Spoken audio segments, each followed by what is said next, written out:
Hey, welcome back to the podcast. Today we are hanging out with Chuck Sutton. He's a producer, singer-songwriter, performer, and Ableton Live educator. He's been commissioned by Ableton to make some video tutorials on their devices, which I highly recommend you check out on YouTube.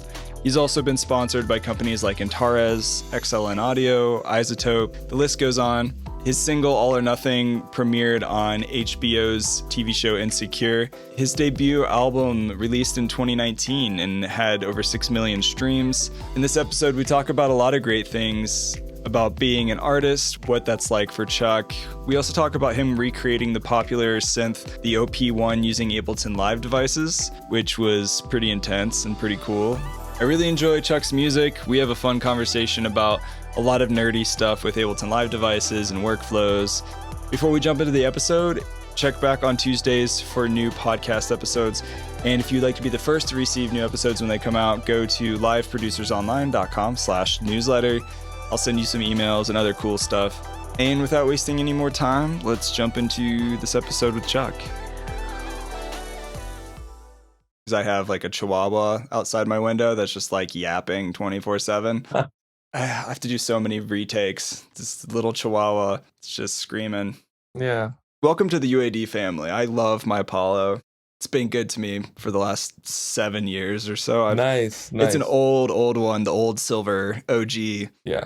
So recently I got the Solo. Kind of wish I got at least like the Twin or something, because I didn't understand that this wasn't gonna add any sound card leverage. And it came with a couple free, like plugins in the bundle that are like really sick. So I want to mess around with it more. It's like the raw distortion plugin. Yeah, besides that, I've been like, anytime I get a new plugin or something, I end up just like going back to Operator, and I'm like, oh, I'm here again. So no, honestly, I wish I would have started there, because I kind of went backwards. I did the opposite. And like everybody and their grandma talks about how awesome Operator is. And now I'm kind of like, my Operator knowledge is like, I know enough not to sound stupid, but I've kind of relied on a lot of VSTs up until this point. Yeah, I'm kind of having an opposite path. Like, I think very early on, I was just inspired by people that I was hearing like do the craziest, their own unique sounds. But when I learned it was stock Ableton, I was like, there's something really powerful knowing that I have all the same tools on my computer, yet they're doing something different. Yeah. So now I've been getting into like trying to do as much as I can on my own. Then I'll add like 1 or 2 VSTs, and I'm like, that's the sound I was missing, Yeah. Well, honestly, I think that's the way to go. I wish that was the path. I have no regrets, but I do think it's valuable to come from like a stock sound design in Ableton approach, because not everything is sparkly and pretty out of the box. I think it's no surprise that like there's a lot of really bad presets in Ableton stock sounds. And so if you can get a really good sound from scratch using the audio effects, like I think that gives you a huge advantage rather than just pulling out pretty sounds of presets of plugins. For sure. I mean, I think the reason I got my sound with Ableton is because every audio effect is its own, almost like the most neutral version of that effect possible. Yeah. So like the compressor doesn't really have any stylistic qualities. You got to learn any quirks. It's just, this will duck the audio when you use it. Yeah. And I think learning all of those is like their own little mindsets, like allows you to create all these crazy devices. And I think like Ableton's strong suit is how wild you can get with the post processing, which then like if you apply it to the the presets that don't sound too good, it like makes them a million times better. Absolutely. Yeah, well, I love your music. It's really dope. I was listening to it on repeat at the gym, boosting your Spotify streams. Thank you. And thank you. Yeah, your whole music's a vibe. I feel like I told my friend the other day, I showed her, she hadn't heard you before, and I was like, this music's like listening to confetti. It's like really happy and upbeat, and also like really kind of like all over the place, but in a really in a really like structured way. Yeah, you have some really great drops and stuff. I actually especially like your track, I think it was pretty recent, with More Kismet. Yeah. Oh my goodness. I love that one so much. Thank you. Such a bop. Really is. And Cookie, I think, was the vocalist. Yeah. Cookie was on there. She held on the vocals in the second half. And it's a great track. Thank you so much. Yeah, that one was like, it kind of started, the couple last songs I put out started as, in my head, what was like a joke, but it was actually me kind of like taking the pressure off of my brain. So it was a Brownies and Lemonade online event that they'd asked me to do like a audiovisual set thing for, Cool. And in my head, I was like, this is really awesome, but I don't have a lot of EDM, like straight up EDM music. So I just wanted to make like a dubstep in a nutshell thing. And so I was actually on like More Kismet Spotify, Cheese Spotify, just like all my friends that are bass heads, kind of just trying to like parody their sound. Okay. So when More Kismet was like, hey, could I use this for my project? And I was like, yeah, sure. And then they sent back a version. I was like, whoa, I'm taking this very seriously. You added some stuff. And then it just became this really fun back and forth between all three of us. And yeah, was that your first time meeting them, or did you know them? It was, you know what, we had been friends online for a while, just like through the same like music Twitter scene, and so we had already been friends, and I think it was like them coming to support and see the Brownies Lemonade thing, and then hearing this sound that I'd never really ventured into so publicly, and then them being like, this is my world, like, could I use this for my album? And I was just like, it was like a 30-second thing that I made again as this like one thought of many. And so when they really sat and like expanded upon it, it was really special to understand that the creativity was in taking an idea that I told myself I didn't trust as like a serious idea, and like expanding on it in a way where I started to see it for like the beast it could be more. And then full circle is when they invited me to Hardfest to like perform the song with them. Yeah, and like, I saw the posts. It looked really dope. It was a good crowd. It looked like a lot of fun. You had some it was so fun. killer dance moves. I saw you on stage. Thank you. Yeah. Yeah. So I think that song really helped me realize if you have lots of fun, giving yourself lots of mental time to have fun in the process, once you perform that song, you're going to relive that. And like, you're not going to relive the times where you're sitting in your room just like with a little gray cloud over your head or something like that. Yeah, stressed out and trying to figure out the meaning of the song in your life. Yeah. Mm-hmm, mm-hmm. We've all been there for sure. Yep. Yep. Yeah. Well, like I said, your music's dope. I also love your artwork. I think it's great that some of your album art is actually a t-shirt. Yeah. So I've never my seen that mom's before. a designer. So my cool. mom designs these. Shout out to mom. That's cool. Yes. Shout out Pat Sutton Designs. Yeah, the shirt I have on right now too. It's just like all I wear. I love it. Yeah, you look fresh. It's very colorful. Yeah. Sorry, I just got distracted. She actually just called me right now. I'm gonna have to text her, let her know that I'll call her back in a second. Bring her on the podcast. If she's close by, tell her to stop by. Have her on too. Yeah, what was wonderful is when I was coming up with the branding around the album that I dropped in 2019, we worked together on like having designs for every song. And then the whole idea was like the Spotify QR codes on the back of the shirts. So if you like a song, you get to wear it. And then if someone's asked about the song or something, you just turn around and they like scan the song. That's so smart. I mean, how many times have you been at a festival where you see somebody's shirt that you like, but like if you had a QR code to scan it and get one, like that's brilliant.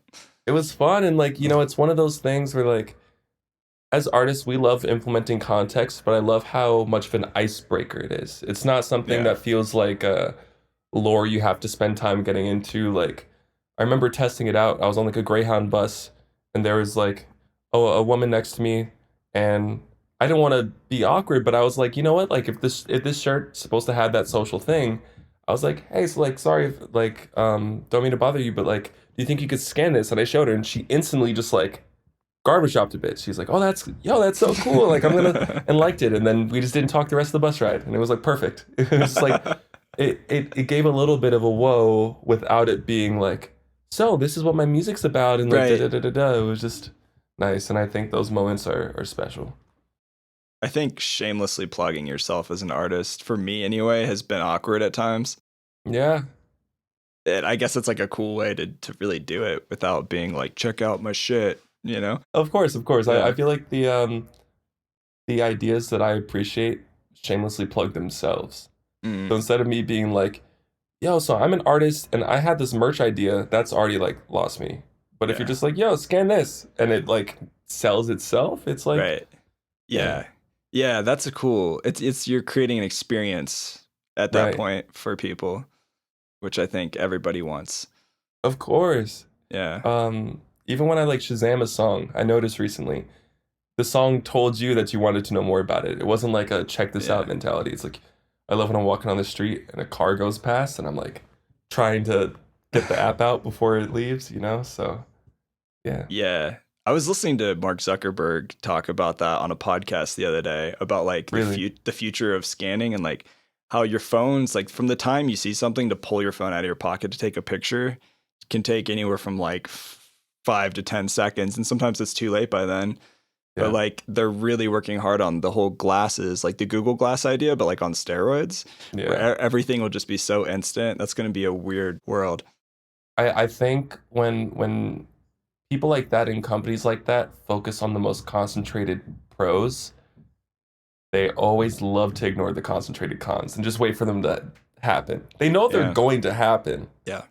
Like they know they can sell me on how beneficial it would be for me to have on glasses that immediately have like an AR experience of like capturing something, and we're gonna get the most heinous BuzzFeed articles at the same time. Yeah, right? Exactly. Just imagine your glasses just getting smacked with ads like 24/7 or who knows, like Or like yeah. imagine like live concerts getting communally like piracy ripped from a 3D angle because everyone in the audience is wearing glasses and can stare at an Interesting. artist. And so it's like a triple A list artist is like, you can only buy this on box set. And someone's like, oh, we patched Wow. together all these angles to create like a 3D experience. Yeah. Yeah, no more IDs. No more Yeah. IDs anymore. No more IDs. Yeah. That's interesting. Well, like share a little bit more about you. I'd love to learn more about you. It's good to see your face. And where are you based out of, first of all? Are you in New York? So I'm actually I moved out to LA, so that's where I'm currently Oh. at. But my whole life I grew up in New Jersey. I have been messing around in Ableton for going on 10 years now.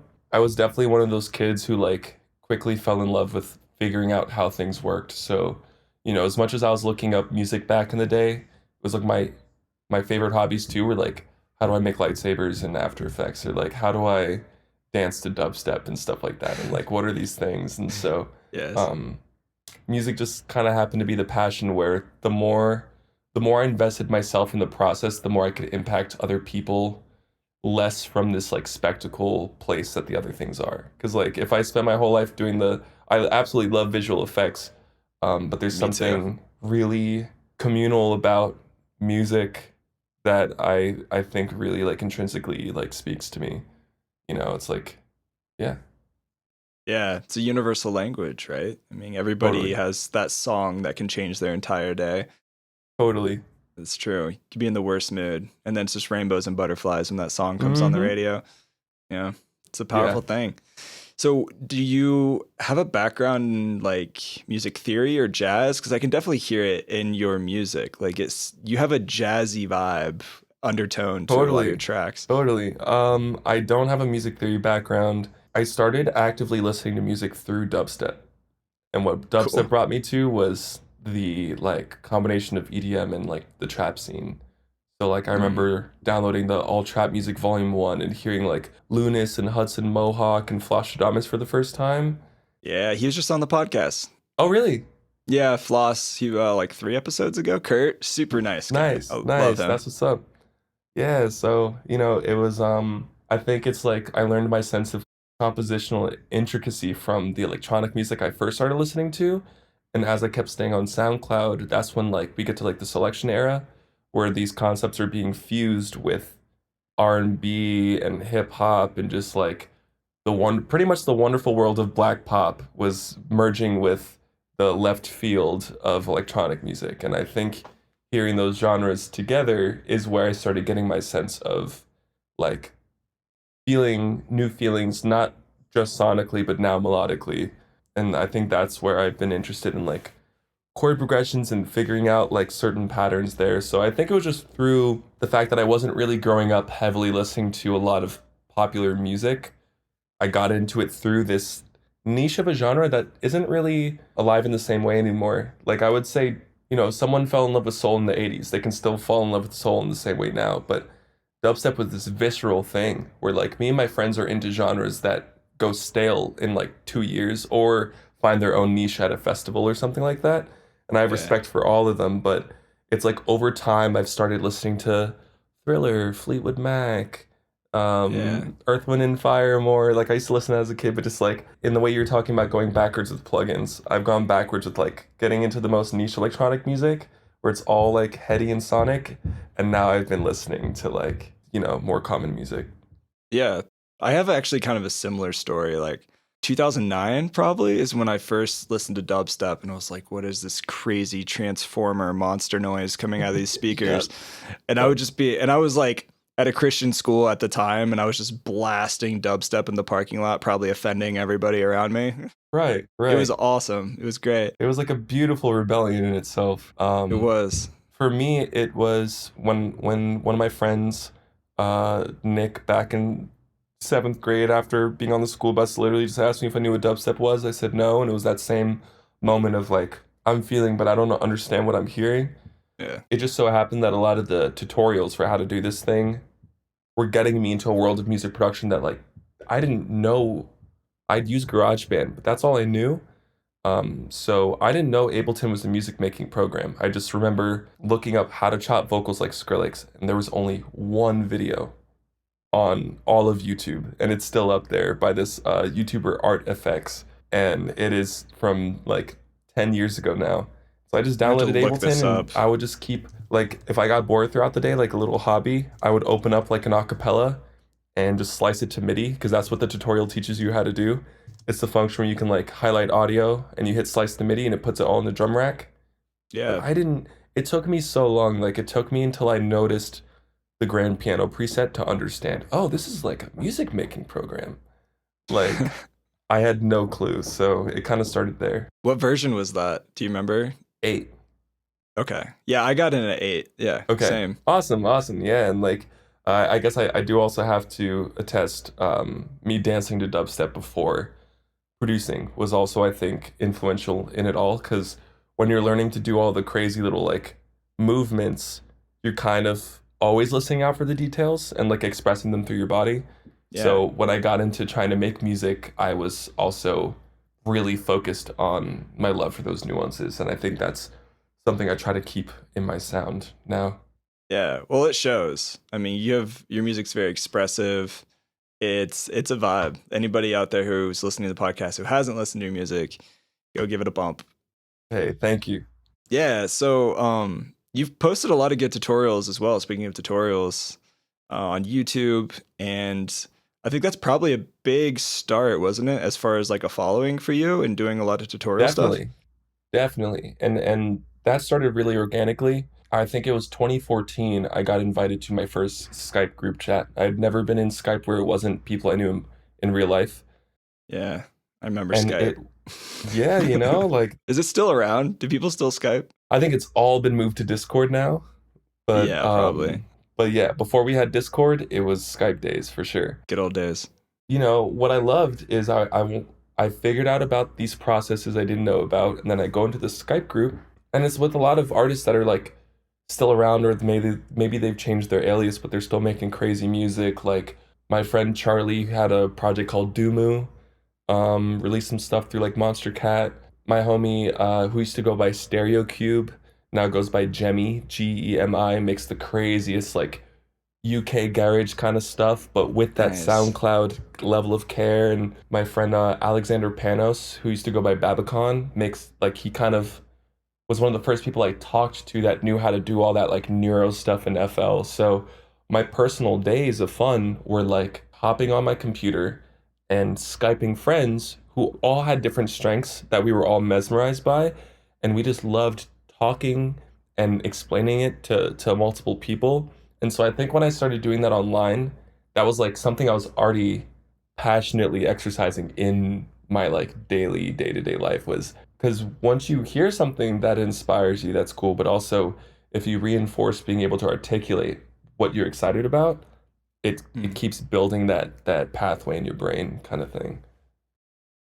Hey, just wanted to let you guys know that this episode is sponsored by Voclia. If you don't know Voclia, they make a cool standalone app that can convert audio into MIDI using any microphone, or they also have their Dubler to USB microphone. I was very amazed with how low latency the app and the microphone both were. Voclia creates a microphone and a desktop app to help you make more of the music you love without having to worry about getting your ideas into the DAW. The Dubler 2 transforms your voice into a real-time MIDI controller, allowing you to write music at the speed of thought. If you can sing it, beatbox it, hum it, whistle it, now you can play it. Dubler works with all DAWs, obviously Ableton Live being the best. And you have the option to purchase the Dubler Studio Kit 2, which provides everything you need to vocally translate your music ideas into reality. The kit comes with Dubler 2 software, a custom USB microphone, and alternatively, you can purchase the software only if you wanted to and calibrate your own preferred microphone that you already have. They were generous enough to give us a discount code. So if you go to voclia.com, that's VOCHLEA.com, enter the discount code Live Producers Online. That's Live Producers Online. That'll save you 10%. And this code will expire on the 18th of October, 2022. So check it out while you still can. And yeah, I've really been having fun with this. Much love to Voclia for supporting this podcast. Check out the link in the show notes for this special offer, and back to today's podcast. Yeah, I think inspiration is like one of the most important things for artists to like continue to make music. Like for me personally, like when I first started using like Spotify's Discover Weekly, like it's gotten a lot better, whatever algorithm, machine learning, whatever it is. It's gotten really good. And I find that like it's actually really affected my taste and just like being fed new styles and types of music I've never heard from like smaller artists. Yeah. Completely. Same here. For me, it's been a lot of, if I click on like a song from the 70s or 80s and kind of go into like the radio mode on Spotify, I end up finding a lot of new songs I like fell in love with, which is new for me because being in the world of SoundCloud singles, you knew exactly which artist's page you were going to find out what they reposted or what they liked. And it was a very manual search for music, which I think sometimes stirs up a bit of controversy, that sense of personality from you actively going to find music. But there is something really beautiful about like the passive listening mode where like I'm cooking food, so my hands are dirty and I can't touch my phone right now. And then a new song comes on and I'm like, this is a vibe though, even though I didn't know about this. Like, right. Yeah. I actually had that experience yesterday. I was at Starbucks working on my laptop, and I watched a couple of videos of you. I watched the one specifically on your device that you created called the Writer's Block. Yeah, the Writer's Block. Yeah, I was watching that tutorial video. I got lost halfway in it, but it was really cool. It's a great idea. It's like a DAW that you built inside of a DAW going off of the OP1, really popular pocket synth. But one of the things that you also did as well was the radio. You used the plugin Radio by Plugin Alliance. That's a really cool plugin. Speaking of like just listening to random songs to sample, it's like really. And I think it's the Plugin Boutique's radio. Oh, you're right. So thank you, Plugin Boutique. Yeah, probably end up buying it. It was like good background noise. I forgot I was listening to it in Ableton, and then like a couple different. Oh, really? Yeah, I was just listening to it as like a radio instead of Spotify in Ableton. Because anybody listening, it basically listens to different like satellite radio stations, and then you can just sample it, record it. It has effects and stuff, so you can make it almost kind of like this. It has like, effect? Oh, yeah. It has like the different convolution, like make it sound like a little old radio. Yeah, totally. So it's a really cool way just to sample stuff really fast inside the DAW. For sure. But anyway, that just reminded me of you talking about listening to random tracks. So yeah, shout out to you for that. I'll probably end up buying that plugin, or maybe I'll get that NFR. Hit them up. Hey, yeah, no, that whole project was interesting. It started off really small. It's just Teenage Engineering was doing a contest where they're gonna give away like a couple OP ones, and I've never had one, and they're definitely on the expensive side. So I was like trying to think I could just try to make a song like everyone else, but I want to add a little bit of that. It's like the same mentality I had with the Spotify QR code thing. It's like how can I have this really present itself? So I called my homie Peter Cooley on the phone, because Peter has an OP1, and I was just like, what are some of the features that I could potentially like emulate? And so when Peter was showing me the radio, that's when I was like, whoa, like I just had this like aha moment where, since I've been using Ableton so much like every day, sometimes I literally think in it. So I like saw the device in my head of like stack a couple radios and just fade in between the audio signals, and it will sound like a real radio where you fade between stations, add a little bit of static in between. That's cool. And so I implemented that, and then I was trying to get some of the effects down. And I was actually just texting her today. There's this woman on Twitter named Heike Shirley that I know about because one day I tweeted out and was like, what's the coolest thing you found out in Ableton? And this might not make sense, but it's weird. And it's actually changed the way I use Ableton. Perfect. The compressor audio effect, the default native compressor, there's a sidechain function where when you click sidechain, you can route another signal, right? And there's an audition button. So when you click it, you can hear the signal that's being transmitted. Right. If you leave the audition button on, you are able to have a little module that like you can send audio signals anywhere you want in signal chains or grouping them in parallel stuff. Yeah. And I had never considered using it that way, just keeping that on. And so the reason everything exists inside one little rack is because there's a bunch of compressors lined up as like internal mixers, all listening to the different sounds and routing them through all the different effects chains and stuff. That's awesome. That's such a good little hack and workflow. Yeah. That's why I love doing this podcast. That's a smart idea. I haven't played with that too much, but I think I did something kind of similar. I saw somebody on a Mr. Bill YouTube tutorial. Hey, shout out Mr. Bill. Yeah, he was on the podcast a while back too. Hey. Yeah, he's the GOAT. I love that guy. Bill's funny. Anyway, speaking of him, I saw one of his YouTube tutorials. It's called Ableton Tutorial 58 Solutions for the Sidechain Click Problem. Mm-hmm. And long story short, somebody posted in the comments a really awesome workflow hack. Anybody out there that's experienced, having to really try to dial in your sidechaining, say your kick to your bass or any other instruments, a lot of times producers will have like a ghost kick where they have a mini note that lines up with all of their kick hits, which is kind of annoying because then you have to create a separate track, and usually you'll have a really quick like pop or like click or snap or something that's really short and transient. So then you have more flexibility dialing in the release time, and it's more reactive with the compressor. Well, totally. I saw a comment on that YouTube tutorial, and some guy listed like 4 or 5 different ways to sidechain faster rather than creating a ghost kick. Right. And what he did is it's really brilliant. I encourage anybody to look it up. You just take a compressor, you put it in an audio effects rack. You have 2 chains. One of them's with a compressor. The other is just a blank empty chain. Yeah. And then you have the blank empty chain unmuted, and you mute the side chain one. And then basically you pull down the attack, you pull down the ratio, you pull the threshold all the way down. And then you could put a compressor on any other track. You don't have to make a ghost kick anymore.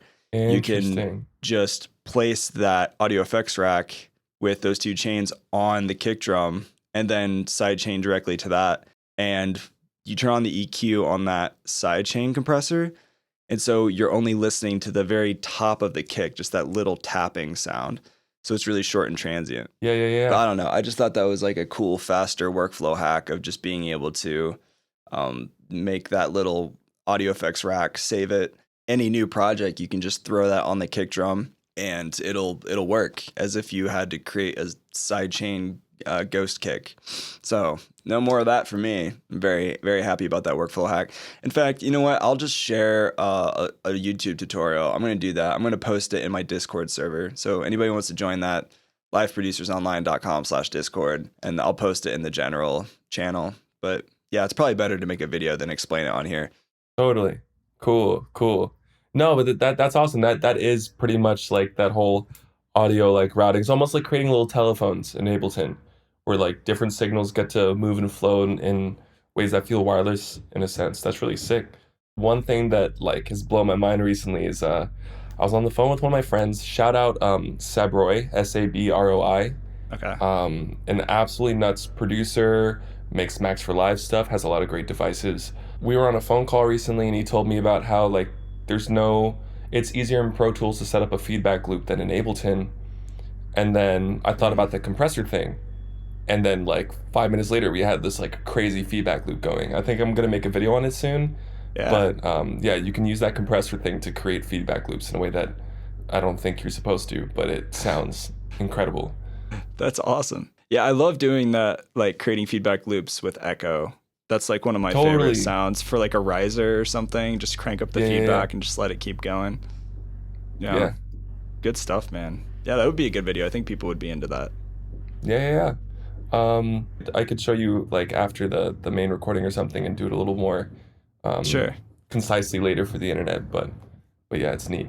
But Yeah, yeah. I mean, you've done a lot of different devices and tutorials and things. One of the videos I thought was really good was your four producers flip the same sample, Andrew Huang.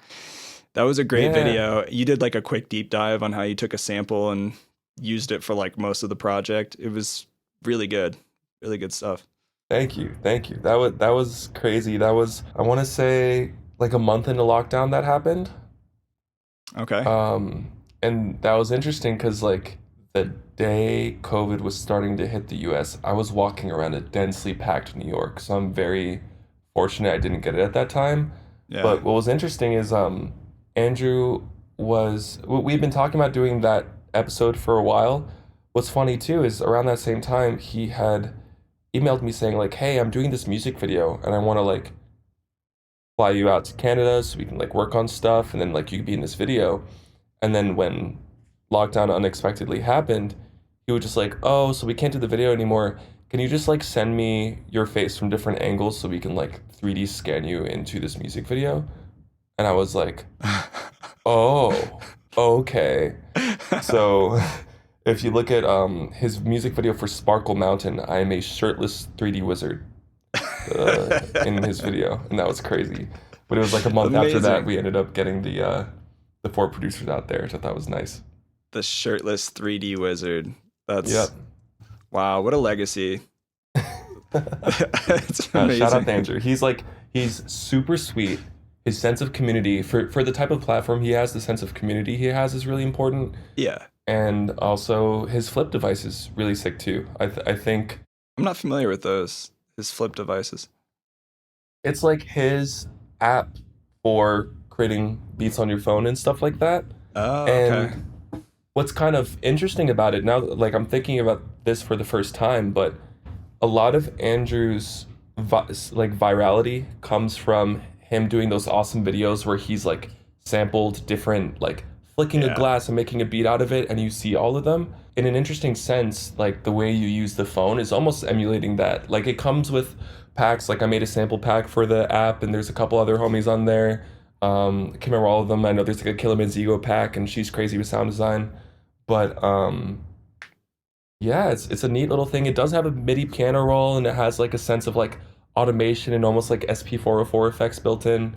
But it's Cool. cool to see that it's not just it's easy with the platform to fall into a look at me show, and it Mm. takes a special type of like empathy to be like, how can I do this for me, but also do this with like community in mind. So shout out Yeah. Andrew on that, and that's how I felt doing that episode, and it's really special watching back and seeing some of my rawest ideas expressed on that scale with the reactions and stuff like that. Yeah. Hmm. Yeah, I met Andrew at Loop 2019, I think it was in LA. Lucky. Yeah, Nice. that was such a vibe, man. That was a really fun event. Probably one Oh of man. one of my favorite events I've ever been to, hands down. Wow. And it wasn't even so much just like learning new stuff, which obviously was everywhere. There's like, all these seminars and people you'd run into constantly, but it was just the community. Like the community there was like no egos. Everybody was there just to like encourage each other and network and hang out and connect and share knowledge. And it was a That's vibe. So beautiful. anybody who gets to go to Loop, which I think is going to probably happen in the near future, you're going to plan another one, then definitely worth it. 100%. Yeah. I would love to go to something like that. Yeah. Yeah. Andrew was on the podcast too a long time ago, but yeah, Cool. he's great. He's great. I'm sure you're familiar with Splice. Have you played with their newer mobile app? No, I've heard of it, but I haven't messed with it yet. Yeah, it's called Coso, Coso. It's interesting. Yeah. It's really just like a basic dumbed down app where you can I think it gives you like 5 options and you can just listen to loops that all fit together in the same key. Totally. And you just swipe. All you do is just swipe until you find like a drum beat that you like, and then you keep it and you move on to the bass and swipe until you find a bass line. And then you can immediately just like transport that into your desktop app. and then just drop it into Ableton super easy. I think it's probably most valuable for people who just want to come up with beats or ideas, right? If you're selling beats, super fast way to do it. Or if you're like working with a company doing any kind of sync licensing for like a commercial, like you can come up with ideas so quick on the fly. It's really convenient. Definitely. You know, and fortunately I've thought about this enough that I feel like I can speak on it in a constructive and positive light. I come from this background where a lot of people really put time and effort to do a lot of things from a very specific sense of intention. And so when tools like this come along, sometimes ego gets in the way of being able to see it, because you go, I worked so hard on making my sound, but everyone else can just drag and drop and make beats. Yeah. But funny enough, this morning, I think I thought about like my thoughts on something like that, because I think stuff like that should be allowed to exist. And music is just as fun as it is a form of serious expression, and I think that range should be represented. What I was thinking about is when we moved from hand saws to chainsaws are going to get the job done quicker, but then the quota might increase, because if you can only chop down 2 trees a day with your hand, that's one thing. But if someone uses the chainsaw to then quickly chop down 2 trees, like, well, now you have the chainsaw, so maybe do 20 today. And so I think hopefully with these tools, what I'm hoping is that like inspired and ambitious artists still have the mindset to go, okay, if this part that might have taken a couple hours was done very quickly, what else do I have time to think about now instead of just purely moving on? Because you know, it's totally valid for someone to take these awesome loops, put them together, be inspired, and here's my track. But I'm really, you know, looking forward to seeing, in the sense that we've had a progression of technology throughout humanity. I feel like when skills get technology, or when the arts get more technology, there's always a question of like, where's the integrity, where's the quality control? But it's like, how much more can you do now that you don't have to think about these aspects as long, you know? Yeah, I mean, that's very true, man. And like, there's more music now that exists than ever before in history, and it's so easily consumable by people. You almost kind of have to keep cranking out content to like stay relevant in a way with all the songs being released. Otherwise I feel like it's working against you if you don't constantly have something to put out as music, because there's so much of it readily available to everybody else to stay top of mind.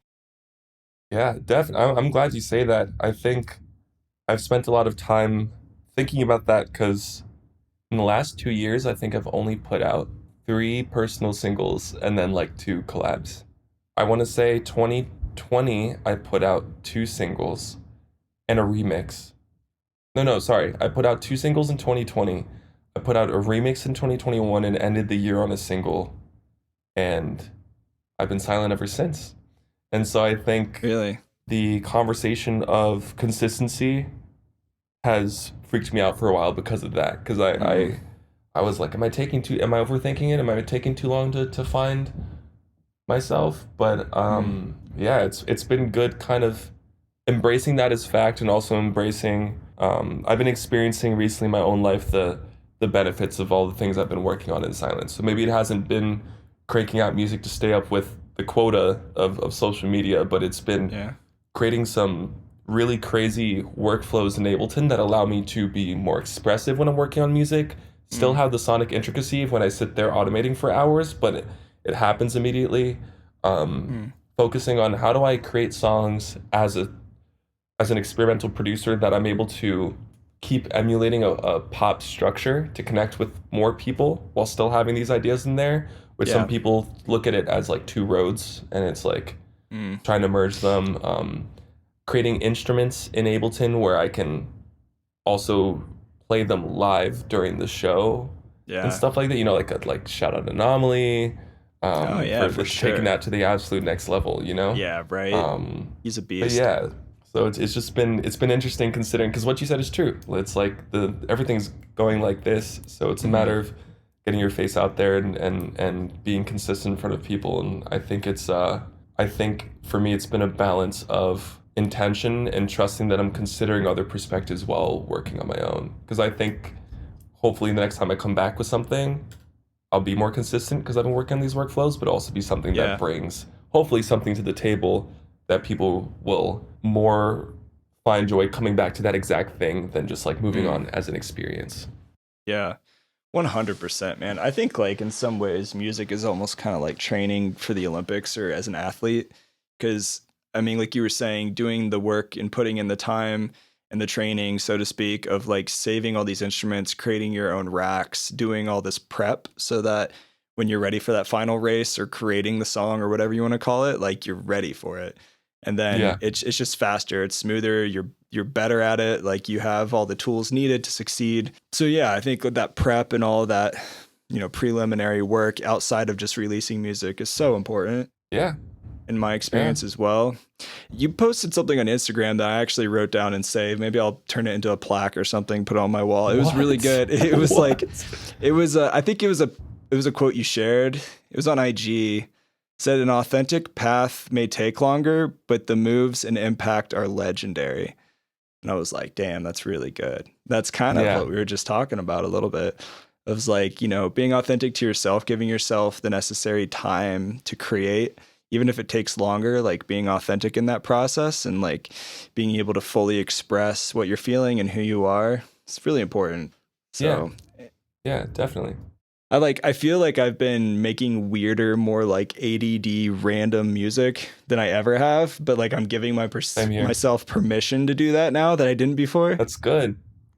So it's like I just have given a lot less fucks, and I'm just kind of like, I'm just gonna release music that I think is cool, even if it's weird, even if it's not perfect, which usually it's not. Then who cares? Yeah, like that's kind of how I feel. Definitely. I mean, something I've been experiencing is if there's a validity in me making ADHD stimulating music, and there's a validity in someone only wanting to hear a simple song. Yeah. How can those validities coexist in the world, but not many people believe they can coexist in the same song? And it's hard to fight against that. And I think I've been working on a lot of I use analogies a lot, because it's like if you're going to link perspectives, creating an image that everyone kind of has a similar experience with is gonna, link them. And, it's stuff where it's like, today I was thinking about that whole stimulating thing. Sometimes I'll work on a track, love it, listen later when I'm out of that mindset and it's not talking to me the same way. I think it's like working in Ableton feels like you're at a science museum. As like, those kid-friendly science museums where like maybe you're able to like smack a bunch of buttons and they light up. It's really fun to do. Yeah. And maybe the parent there understands the context of all the sounds their kid's making, because it's like, look, you're smacking the buttons. But music as a listening experience is a different brain. And maybe if that was taken and put on Spotify with a pre-save link, people would be like, what am I getting out of this song?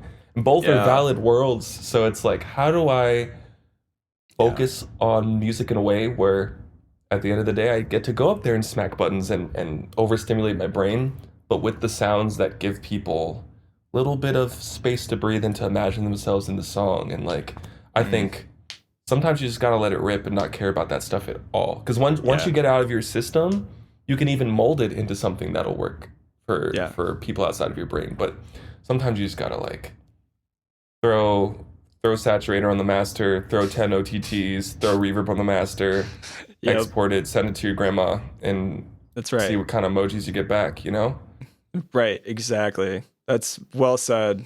Yeah, my grandma loves my music, actually, which is hilarious because it's very aggressive. It's been a lot more bassy and aggressive lately. She's there for it. That's a high level of respect. There you go. It is. Like being able to pass those generations is like huge, especially in our world of music. Yeah. As long as my grandma keeps liking my music, then I don't care if anybody else does. Yeah. So that's really... That's awesome. That's my goal. And be your own grandma, Right. Sometimes you gotta be your own grandma. Like you do. Gotta nurture yourself. Yeah. Treat yourself. Yeah. Yeah. I heard a funny story. It's a completely random jump. But I was listening to your experience in music and like growing your following, and from the Producers in Cars podcast I was listening to about you like reaching out to other people and like trying to get like feedback and grow and get to play shows. And Night Owl Collective was like a collective that you really wanted to be involved with or a part of or whatever. So you started trolling them really hard. And didn't you create like a SoundCloud playlist that like became kind of popular? It was like I Hate Night Owl or something like that. Okay, yeah. So I'm so glad you emailed me because I forgot that happened, and I was like, "Yo!" So funny. That's why I said you nardward me, because I think it's hilarious. I think I was also in the car with Umer. Shout out Umer. He's the Yeah. absolute Yeah. best. Yeah. Um, so here's what happened. I believe at the time I was also already friends with the owner of Night Owl in Okay. person. We already had an established friendship. So if any of you are Okay. looking to try to troll a label or like place to get in, I did not do that like a cold email. Okay, Yeah. like I knew, and so It's a good preface. we had a relation. We had a relationship for a while where he respected the direction I was going with music, but it wasn't at a quality yet for what he was seeing for his vision with the collective. So it Okay. became something where, I'd send him music and he'd be like, "Oh, this is pretty cool," and then it'd make me want to work harder. Like I feel like I've always had certain milestones, and at some point, getting on Night Owl was like a big milestone for me. And Sure. so just throughout that, I love being an idiot online. Like there's something about curating your own humility that's just like everyone has a blast. And so Yeah. as an absolute joke, I made this SoundCloud account called I Hate Night Owl, and I dropped like literal diss tracks. And then I made let me see, I was just on the page. That's amazing. I want to follow it. That's so funny. I couldn't remember. I was like, what's the name of it again? And I was like, I wonder if it's I Hate Night Owl Collective. And I made a playlist called Piece of Poop and included 106 songs off of their sound. So like everything they had ever released. That's awesome. I forgot about this. But So funny. Yeah, I think this is a really funny paper trail of how flexible the internet is when you have a community on there. Because Yeah. I don't think this would have hit the same had I not known any of them. I think that would have been a shallow attempt at making friends if I was like, oh, I'm gonna make a diss track. So like, Right. what have you been up to? Yeah. Nah, but yeah. Yeah. So anybody listening, like dissing a collective you want to be a part of is probably not the best strategy, but I think it's funny that you did and already knew them. So Yeah. It was definitely friends just messing around with each other. I have tons of random paper trails of doing that, and I'm not gonna stop ever. So that's amazing. Yeah. Congrats on your first major tour experience this year. thank you. I can't believe that was this year. Doesn't feel like it. That's wild. Like your first big tour is literally coming right out of COVID. That's pretty dope. Yeah. It was with Drolo, right? Yeah. Which, and I'm not trying to be that well actually, but found out it's pronounced Drulu, but it looks like the word Drolo. Awesome. No, I love being corrected on that. Thank you. Seriously. No, you're good. Yeah, good to know. But yeah. You know what? He's what I appreciate Drulu a lot, and one little story that I think shows that is like a sense of looking outside yourself is perspective. We were out somewhere and someone was asking if we were artists, and he was like, "Oh yeah, I make music under Drolo," because he knows that's the way it looks when you read it, and he wasn't gonna like force someone into like understanding the phonetics had they not been like reading it. So like someone to like go like let me say the common mispronunciation of my name to like have someone quickly. Like I think that's a nuance in which I was able to see like this person is huge and has an impact, but is also able to like contextualize themselves in any given scenario That's cool. appropriately. That's cool. Not This is a lot about him. That's great. Yeah, so I didn't get to process the tour happening until like pretty recently, because I had also then gone to London for the first time in my life, like 2 weeks after. Oh, cool. And that was like crazy. The Drulu tour started off with a cold email, which I wasn't anticipating. It was like really, my homie Name Change and I were hanging out. We were just driving down the street, and then I got an email. It was like, "Hey, we're doing this tour. Like, do you want to be on it?" And I was like, "Oh." And I hadn't really listened to Drulu's music, but I found out later he wasn't extremely knowledgeable of mine either. We kind of did both like the Spotify skim of like, click the popular track. Oh, okay, yeah. Nice. And I had agreed to it because one, I was like, again, I haven't put out much music, and so it might be a way for me to either get inspiration or me to get back in the pocket of like actively being an artist, but also Forward is one of my like OG Skype buddies too. So he was another artist on the lineup, makes incredible music, and you know, we had actually met each other for the first time because of this tour, and so we're hanging out, and no one had realized we'd been friends online for 7 years that we had never met in person. It just looked like we were just hanging out. Yeah, that's cool. Yeah, it was a bus tour experience, so I have my little sliver of a coffin to sleep in on the side of the wall. Very I had to get nice. over any claustrophobia. Yeah. And it was really awesome because I'd only experienced that energy online, that sense of community through SoundCloud. But I was pretty proud of the first couple sets I did. I did like a total of 11 shows. I think there's maybe twice that on the entire tour, but I'd done like half of them. And what was really nice is like I was being accepted and celebrated for what I was doing, and also getting feedback that strengthened the intentions of what people saw me doing on stage. So no one ever once molded me into like, you should do more of this, or like, you should play less of that, you should do more of this. It was like, I see what you're doing and you look really excited about it. What if this is the sentence you need to hear to consider cohesion in this area of your performance? And so the tour was a literal learning experience, because every night, I want to say, my set was different. I didn't like fix one set and go. It's like I saved all the iterations in my tractor of like Drew set 1 to like the 6th or 7th iteration, and like all the different things I was saying, all the different things I was doing, because it was a monumental moment to go like, I'm really learning what passive listening versus active listening is. When you're standing on stage and you play, like, you're standing on stage in front of the CDJs, like on the stage and looking at people. You're human, and you drop like a really heady IDM song. There's a certain moment in the air where you're like, this song doesn't have instructions on how you're supposed to feel at all. And I love that headphone when you're by yourself, personal interpretation of what to do and how to move. Or some people know what to do. Some people know, right, I'm bopping my head because I'm the metronome now, you know? And some other people are wowed by the sounds. But then there are songs like my track Rosetta, which it was not my tour, and every night people were singing the lyrics. That's awesome. That's the best feeling. It blew my mind. And like, you know, when I say I change my set every night, I was the opener. I've never been an opener before. Okay. I put Rosetta as like my 4th song in the set at first. And then towards the end of the set, I was kind of just like, I put all my bangers first, or like all the songs I was really proud of.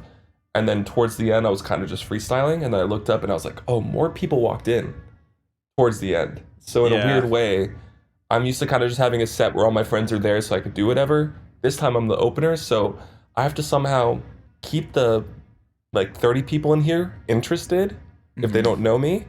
Keep the people who do know me intrigued, and I'm not purely playing fan service to people who don't know me, and then work up to like my prominent songs at the end.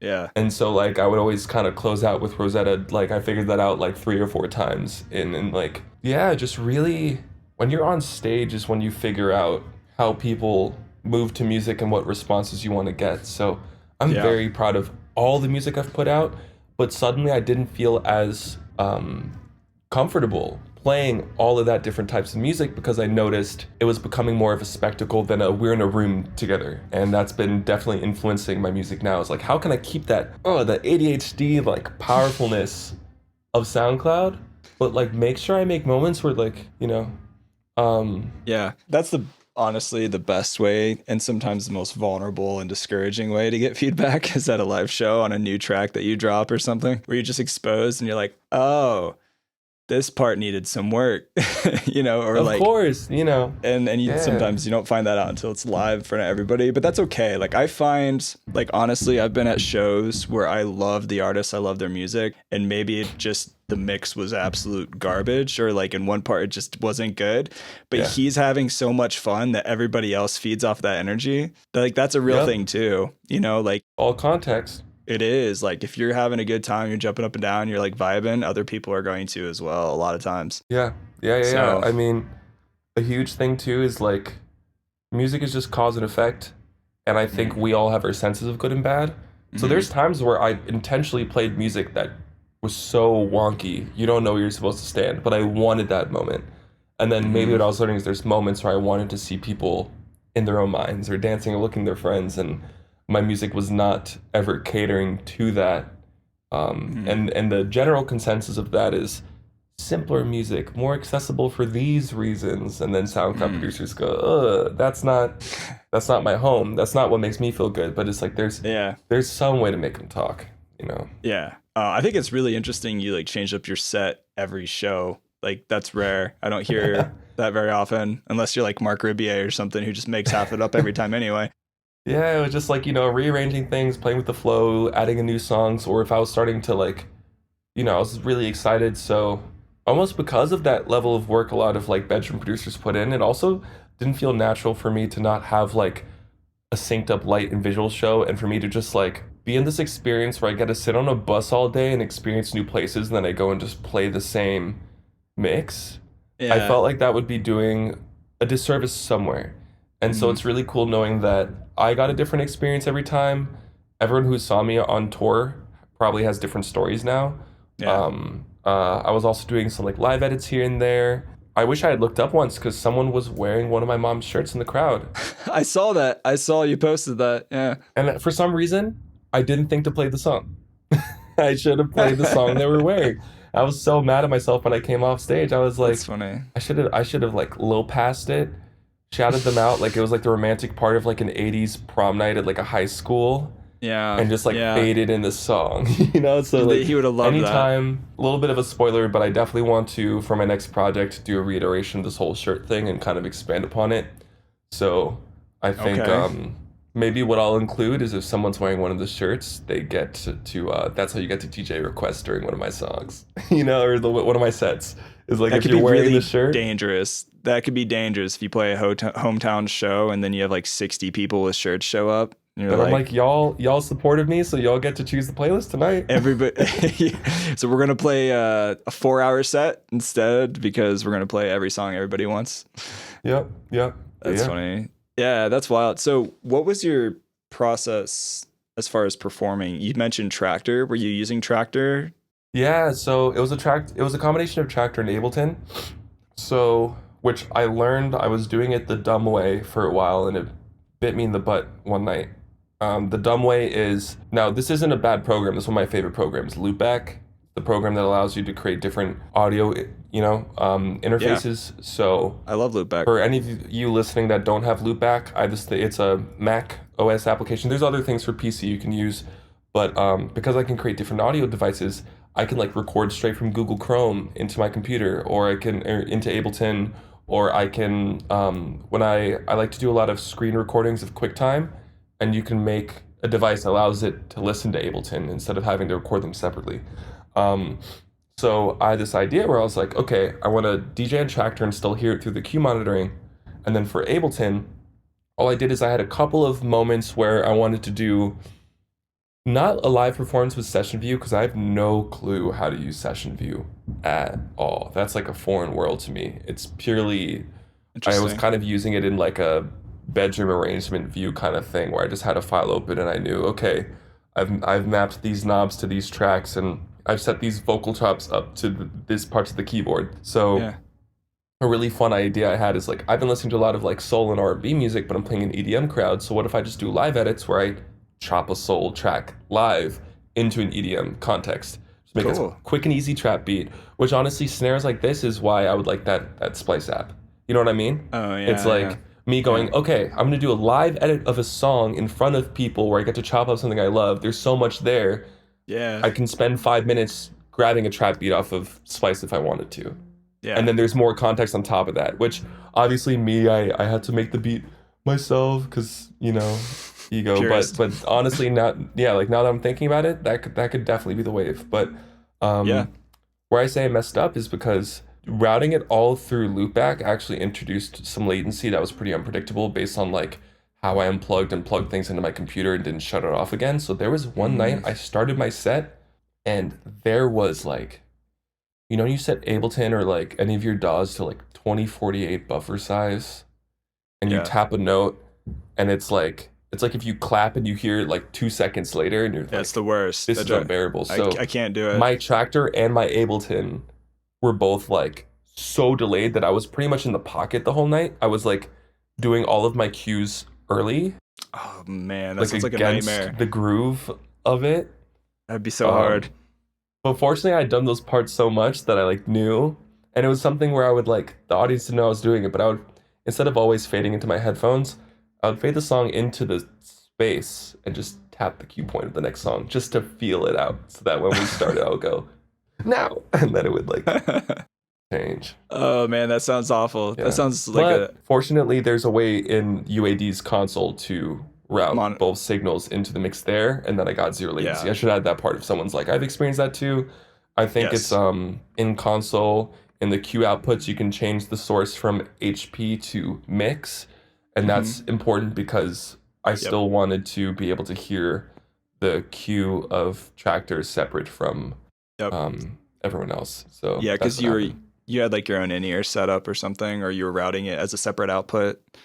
Yeah, it was one of those things where like usually on the tractor thing, I can just plug in these headphones straight in, and as long as on the tractor software itself, the output is the hardware controller, it'll use the built-in like sound card. Yeah, that's But because nice. I was trying Makes to it use easy. UAD as my built-in output for tractor, it wasn't using the sound card from tractor's hardware. So when I plugged in my headphones, I didn't hear anything there. Yeah, I do the same thing with my Apollo. And I have like an actual in-ear, the Shure PSM 900s, which I really love for in-ear, because then you can just create your own custom mix from wherever you want in that. But yeah, we've all been there. The latency struggles can be real. Yeah, totally. Yeah, this is the life we signed up for as artists and musicians. It's true. I feel like that helped me gain my sense of timing as a musician, because I don't really play guitar. Like I kind of know keys, but I realized as a kid, like when I was trying to produce stuff on my computer and like didn't really understand how much latency was affecting the performance, I feel like now I can be very precise with my hands because gauging time on that level of like margin adds up at some point. No, for sure. I'm a drummer, so like There you go. it's like nails on a chalkboard for me. If I'm hearing more than like 15 milliseconds of latency, I'm like, it's just like, yeah. Well, what's new for you? Upcoming projects? Anything that you can share that's not too exclusive? Yeah, I think in the last couple of months I've gotten everything I've been looking for starting to align, and I'm kind of getting into the project mode I've been trying to get into for a while, but I just needed to answer a lot of questions or leave a lot of questions unanswered too. So, with that, I think recently has been the start of me finding the flow I like in terms of how the music sounds and feels, and like having my agenda flow through it just being groovy. And also the stuff I've been doing in the computer has been feeling the best. Like I've been doing a couple of like sessions, which I don't do often, in which all these techniques made getting to the results feel like cheating. It was so fun. It was just like nice. That's awesome. That's the best. I think in a good couple of months, we're probably gonna have me with something. I don't know what it is, but I've definitely I haven't really been making memes or posting on the internet as much because I wanted to make sure, like, we just live in the social media world where if you're more consistent with tangential material, people associate you more with that. And so like I've been more silent than I've wanted to, but I think once I come out with music, you're gonna catch more promotion of that stuff, behind the scenes of how I made these tracks. My dumb little thoughts throughout the day are gonna come back in full force and stuff like that. So yeah. One thing I really appreciate about the content and stuff you've posted is it seems very authentic and real to who you are. Sometimes I feel like social media people try to like overproduce like the content they're putting out, and like yours is just very real and it's refreshing. I think a lot of times I think the best content is just very authentic, like we were talking about earlier, and you're not putting tons of extra thought into it. It's just like, here I am, this is what's going on, and then people resonate with that more oftentimes, I think. For sure. So yeah, man. Thank you. I hear that too, though. Like I've taken breaks from social media recently just for my own mental health, and like I think it's really important for artists to recognize when that needs to happen. It's totally a good thing, and it's healthy for everybody. And you know, the secret about that is it actually takes active thought to feel that comfortable in front of the camera, because I think it's when you're talking to yourself and there's no one there and there's supposed to be human silences, you don't know whether to keep going, and then your pacing of your voice is unnatural and you notice it. And Yeah. I think my instinct is to do the way a lot of more conventional social media posts are, which is like a joke so you don't get bored, and like I'm gonna overcompensate here on this transitional effect, and I'm gonna overwhelm you with UI stuff here. It takes a lot for me to go, let me pretend I'm on FaceTime with a friend, calling them to show them this new thing, and stay in that zone. And once I get into that zone and I feel comfortable there, or like a couple months ago, I did some Ableton sponsored content for the first time on my YouTube channel. They had just dropped the live 11.1 update that had the shifter plugin, so they got rid of. Yeah, I watched that. That was a great video. Thank you. Yeah. And a lot of that effort went into also reimagining how I was doing the Ableton layout, because I didn't just screen record and put it up there, because I noticed like if someone doesn't produce, they have no clue what's going on, and I want to like make videos that maybe could be entertaining for someone who doesn't know anything about it.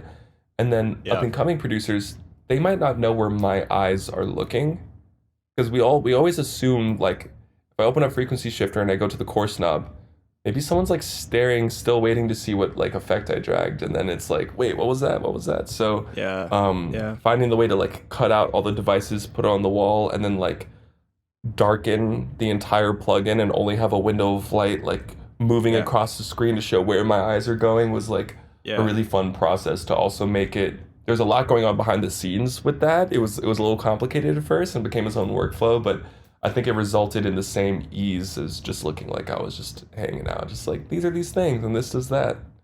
Yeah. No, I mean your content's great. What do you use, if you don't mind me asking, as far as video editing software? Final Cut Pro. Okay. I would love using After Effects because they have the you can't slope automation in Final Cut. So like if I want to make a really nice smooth ease in and in out, I can't. Yeah. But pretty much. Oh, we get a tour. This is the wall. This is the wall. It's a nice wall. Well, thank you. So I move all my vinyl off of that, and then what I do is I'm recording my wall while I'm screen recording in Ableton. Okay. And then later I just go into I drag that over on the wall and I add like a shape mask to whatever specific devices. Okay. And then add a little bit of a drop shadow, and then like do a little bit of some green screen stuff, because like I don't know if you've seen too, but my hands move over the devices on the video. It's not like it slips under, even though it's an overlay. Interesting. Like technically, because it's a flat video of me, that stuff should go under. So I also had to like duplicate my hands and like do some like green screen stuff so that it could like visibly be over the plugins and almost make them just look like they're in the space. It was a lot of weird little things like that. Yeah, man, video is kind of outside of my realm of what I know how to do very well. I know how to talk about video stuff, but like when it actually comes to it, I'm just like, I'm good. I'll let my friend do that for me. Like, here you go, buddy. Just take care of that. I'm actually starting to learn a little bit of DaVinci. I'm not sure if you're familiar. My homie just put me on to DaVinci recently. I haven't gotten into it, but that program is great. Is it like DaVinci Resolve? Or? Yeah, DaVinci Resolve. It's free too. Like you can't beat that price for a really robust, powerful video software. So yeah, and even Hollywood uses it. So, but like totally. But yeah, man. Super great content. Loving what I'm seeing. I know I'm not the only person that would love to hear new music. So whenever that time comes, I'll be ready. I'm sure a lot of other people out there are going to be excited for it as well. So I want to respect your time. I think we're like well over an hour. And all good. Yeah. Anything else that you'd like to say, or maybe tell us the best place to connect with you online for people listening? Yeah, I'm most active on my Instagram. If you look up Chuck Sutton, you'll see my little face. Same thing with Twitter. For music, I'm on all streaming platforms, Spotify, Apple Music, and whatnot. I might be using Bandcamp a bit more in the future because I just haven't put stuff on there. Love Bandcamp. Yeah, so far that's it. Yeah, Bandcamp's amazing, with especially the way they're treating artists throughout the last couple of years. Yeah, like giving away the no fees on merch or sales from the Bandcamp for artists. Yeah, we love that. And you know what? I'm gonna make this a little bit of a fun moment. When you reached out to me, I had remembered that somewhere on my computer was a podcast interview I did when I was 15. I was only 2 years into making music, and it was really crazy to hear what parts of me sounded the same and what parts didn't. And what cracked me up is in my final message, I went, and for you producers out there, if you're going to use a preset, please modify it. Because if I ask you how you made your sound and you're like, I made this preset, it just like loses the technical woe for me. And then the guy was like, well, yeah, but that's only if they ask. And I got so defensive. So in reflecting on that, I'll say presets are lovely. Use them. What I'll say is definitely go the steps to find your own sounds and have fun.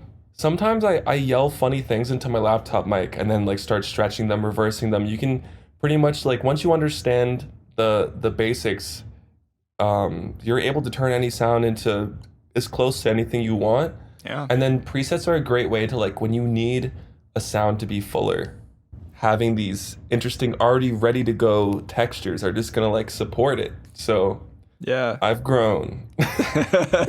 Yeah, so proud of the person you've become. So that's really funny actually, because I can attest to that. I've listened to really old like episodes from this podcast, because this is going to be episode 123, and I went back like a year ago and listened to like the first couple episodes. I was like, I literally sounded like I was 14 years old, and like some of the stuff I was saying, I was like, I don't even agree with half of that stuff anymore. Mm-hmm. Like, so I don't know. Yeah, I mean, it's, as an artist, as a person, we all evolve, right? Yeah, we're definitely all in the evolutionary stage of music making in life. But good advice. Yeah, presets are not evil. So not at all. We've moved past that. Still, make your own stuff if you can. It's fun, and you always get like unique character for each song. That's why I do it now, is because if I build sounds for each world, then they kind of stand out as such. But yeah, presets, go for it. Yeah, and like even like you said, using your own vocal samples, I've had so much fun playing with Little Altar Boy lately from Sound Toys, because you can make your average voice sound like anything. Mm-hmm. I used to try to like dig through samples and like YouTube to try to find the right voice saying the right thing, but now I feel like I can just do that myself with my own voice. Yeah, so completely. It's a whole endless world of possibilities. But yeah, man, cool. Thank you so much for joining. And once again, everybody listening, link in the show notes. Follow Chuck Sutton with all the links that you'll find there. Yeah, if you ever come to Denver, Colorado, I just moved here like a couple months ago. Congrats. So thank you. Yeah, I'm planning on setting up a proper podcast studio in person. This is the first time I've talked about it on the podcast. So it's in the works. Very excited about that. And if you happen to tour through the city, hit me up and swing by. I got you. Maybe we could do a part 2 down the road. That'd be amazing. Yeah. Right on, man. Yeah. Cool. Well, hope to see you soon. And thanks for listening, everybody. See you next time.